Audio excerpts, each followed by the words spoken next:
Welcome to our 5th lesson. In this lesson, we'll teach you how to use the sound sensor. What is the sound sensor? A sound sensor is a sensor that can detect sound. For example, clapping, or hitting your fingers, or just shouting.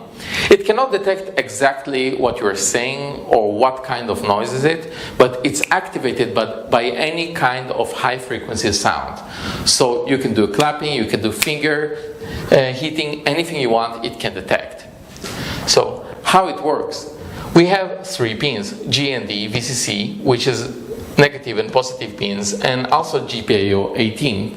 All this controlled by the CrowPi. We only need to remember that it's controlled by GPIO 18. So we will control GPIO 18 to send out input signal from the sound sensor, and then we know when sound happening. We get input. Also, we have this screwdriver place. We will use it to configure the sensitivity of the sensor. If you want it to be more sensitive or less sensitive, it's up to you. You can configure it right on the board, and I will show you how. So remember, GPIO 18 as input and the sensitivity regulator to regulate the sensitivity of the sensor. Let's see how we're going to do it. Alright, we're back to our CrowPi board. Let's take a look at the sensor. The sound sensor is right here, the black thing. And this is the sensitivity regulator. It's all controlled by GPIO 18, and there is no need to modify the switches to make it work. How do we regulate the sensitivity? With every CrowPi, we will attach a screwdriver. You can use that screwdriver to modify the regularity, the sensitivity, by turning it right or left and testing it with your code. You won't know if it's enough until you test your code, and then you will know. So, especially here, I already regulated the sensitivity, so there is no requirement to change it right now. Let's go into our code and see how it works. We go into our CrowPi folder and find the sound file, sound.py. Then we open it with the IDE.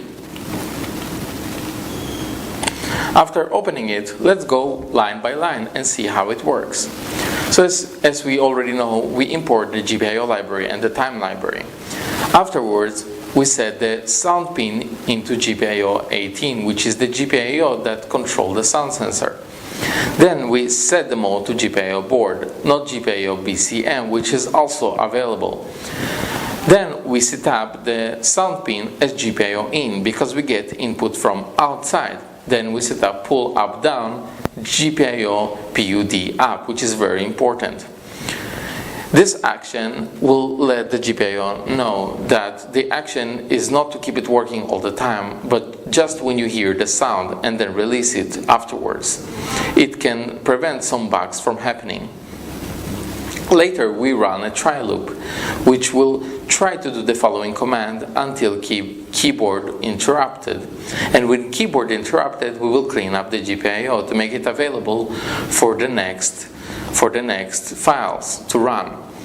Then, if GPIO input sound pin is GPIO low, which should be high, but our CrowPi board is not the same as all the modules because the complexity of it, so we'll use GPIO low. So if the input is low, then the sound is detected. Else, don't do anything. So basically, when the sound is detected, we will print in the console that sound is detected. And then we will wait 10 milliseconds to continue.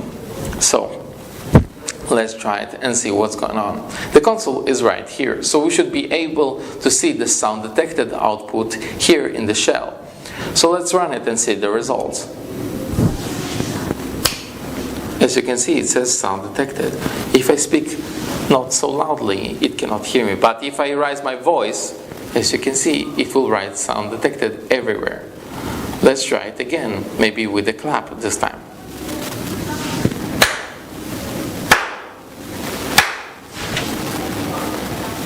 As you can see, it's working perfectly. What you can do with this? Let's see, probably you can control the relay. When you clap once, it will turn on the relay. When you clap twice, it will turn off the relay. You can control the fan or maybe LED. We hope to see what you can do with this sound sensor next time, and hope to see you in our next lesson. Thank you for watching.